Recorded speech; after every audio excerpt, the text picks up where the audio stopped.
folks, Sammy here from Mountain Adventures. Hi, I'm going to tell you a story. If you're squeamish, just tune out now.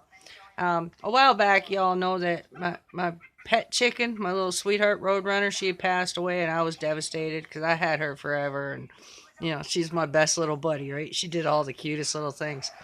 Well, it was minus 30 when she passed away, and we had about 6 feet of snow, so I couldn't give her a burial or anything like that. There was nothing I could do, so I had to just wrap her up in a couple towels and put her in a box. And you know, sad as this might sound, I had to keep her in the garage where there is no heat, so that she would stay frozen, basically.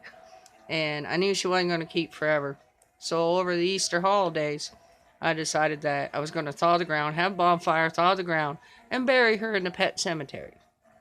So that all being said, before I went to check on her, something had caught my eye on the camera, and I kept seeing the bag move. And I'd had the hide from the boys' deer hunt in my house freezer, and I brought that out 2 days prior to the day I was gonna, give her little burial. And I had that in the garage thawing because it's starting to warm up, and I want to process that hide and turn it into buckskin. You got to do all that work to it. Like, you've got to do the fleshing, you got to, salt it down, and you've got to condition it, wash it, all that stuff. And that takes a long time. So I needed it to be thawed for that. So, anyways, I checked on the hide. When I looked in the bag, I saw that the bag had all these holes in it.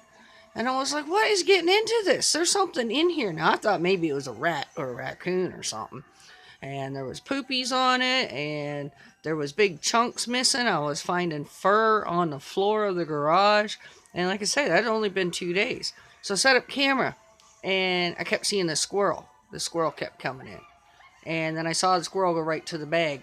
And so I told Mr. Moon about it. And so we watched for it again the next day.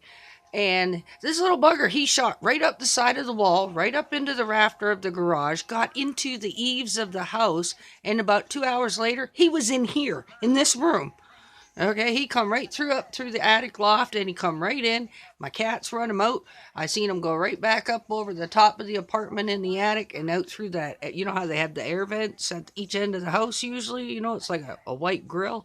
Just right through that like it was nothing. I was like, no. So he says, we got to do something about that squirrel, honey. He says, because that squirrel will get in, start chewing on the wires, and he could start a fire. So I was like, all right. So we set the trap. Now, normally I use a live trap, but in this case, because the squirrel is actually quite big, and he can do a lot of damage. I knew if I just released him somewhere, squirrels will come right back. Just like if a mama squirrel dies, another mama squirrel will go and get the babies and raise them herself, okay?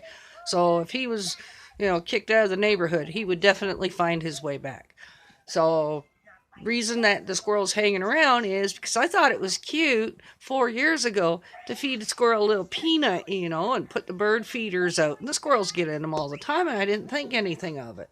So I used to wait for that one little squirrel, and sometimes he'd take a peanut from me, and I thought, oh, he's so cute. Look, I got a pet squirrel. Don't do that. Don't do that. So sadly, we caught the squirrel. It was quick, and I felt bad. I did. I cried. I cried, right? So turns out that he ate my chicken. He ate the deer hide before I ever got to process it. He's been in my house.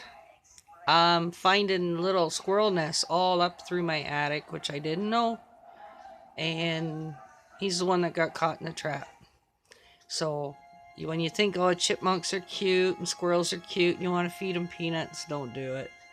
So needless to say, my Easter didn't go quite as planned because my chicken's gone, my hide is gone, and my pet squirrel is gone. But the girls in the barn gave me a surprise. And when I went in to collect the eggs, I got 3 blue eggs. I got a green egg. I got a really dark, rich brown colored egg, a light tan colored egg, one that's almost a pinkish color, and a white one. So they gave me my own Easter basket, and that kind of made up for, all the horrible things that I had to go through for Easter.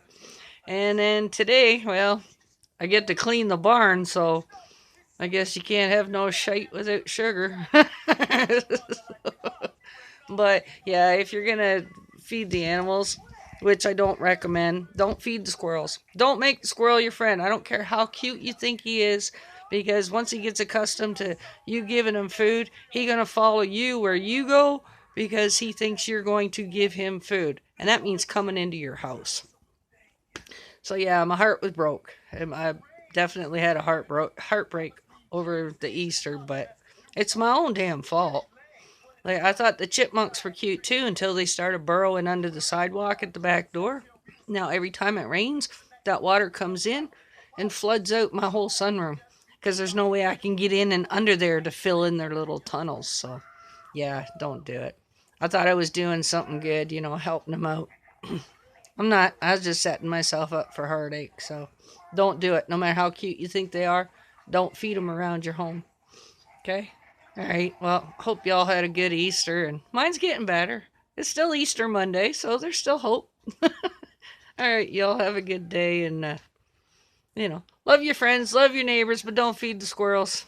Okay. We'll talk to you later. Bye.